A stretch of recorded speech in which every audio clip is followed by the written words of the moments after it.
Hey, what's up everybody? Welcome back to another NIKKE reaction. Today we have another song from Cosmograph as requested by Vincent in the comments of last one. This is Black Eyes, the Black Snake boss theme, and that's about all I've got to go off of this one. Somebody said that it was very metal, so I at least have that to go off of, but without further ado, let's go!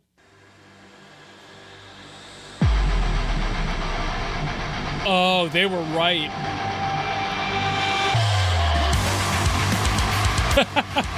Ooh.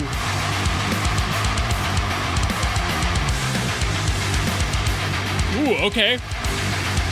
Deleted soundtrack from Doom.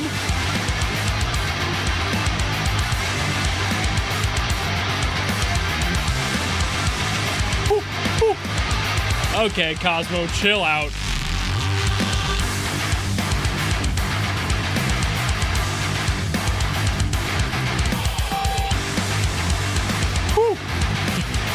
These change-ups, dude.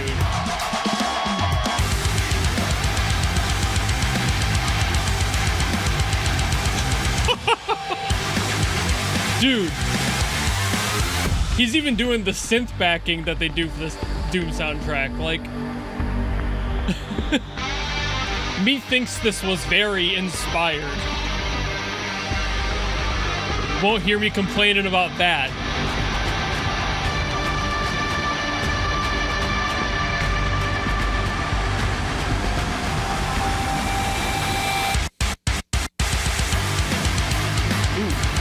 Very nice.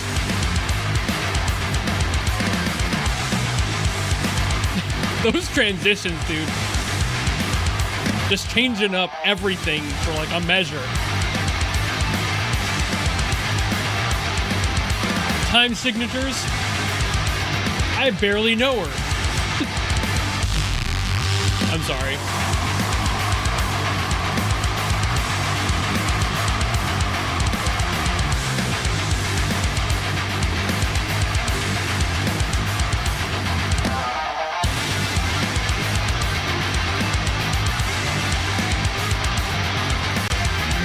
Kind of like doing the foot patterns.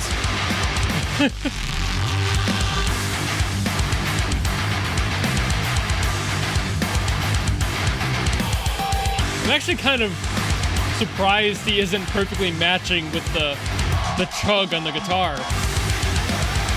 That's usually the way to do beat patterns for kicks. You don't have to, of course, but it's kind of the standard.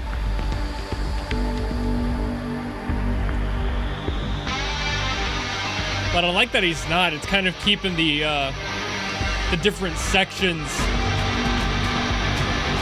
separated in a very nice way.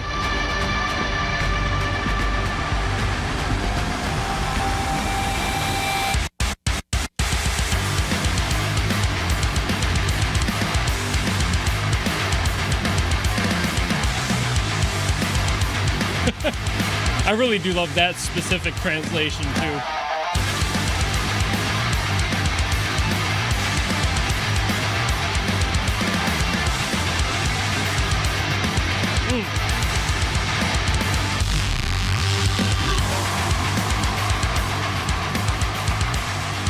And we're hitting that loop.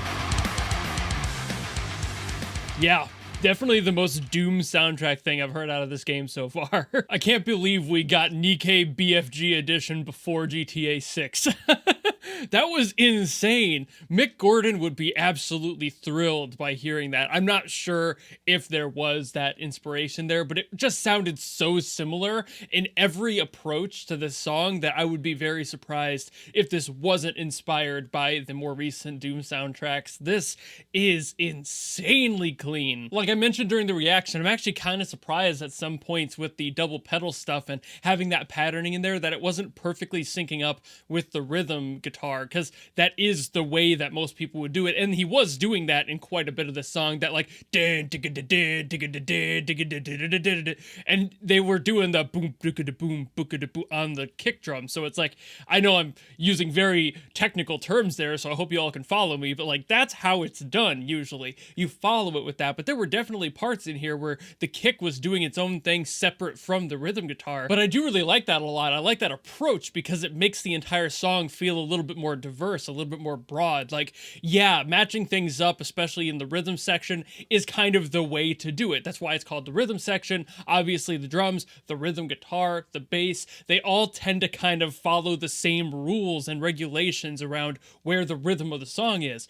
But when you separate items like the kick drum from stuff like the rhythm guitar or the bass, you're creating this space in the song where they're able to explore that a little bit more, and the patterns can get a little bit more tricky and a little bit more interesting. And that's kind of where, like, even though that one section that I really like, that transition spot, that stands out more, not because it's a different meter and the time signature changes for that one moment, but because of what follows it being something that's separating those instruments further. It's like you're pulling things apart to let it come back together later. And that does change in different spots throughout the song, albeit given that because it's a song and it has segmentation of like, this is the verse, the pre-chorus, the chorus, etc. You do tend to follow the same recipe for each of those sections. You don't really mess with it too much unless you really want to do something different, like throwing in a solo or something. But my overall point here is that that just creates room in this song, which makes those half times feel even more powerful, and it makes it really, really easy to headbang to, because you're just like, ooh, yeah, there it is. Like,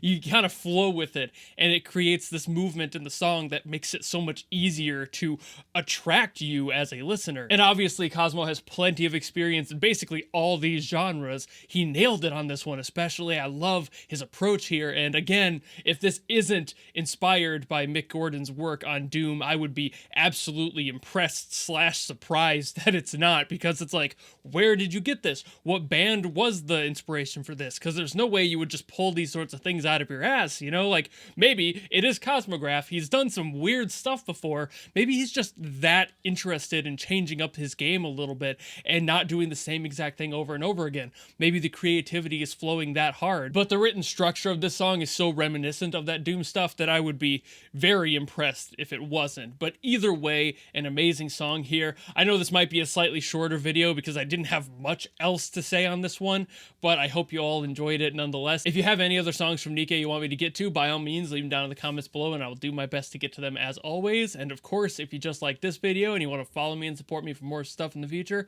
you know how to do all that, and I will see you all in the next video. Goodbye!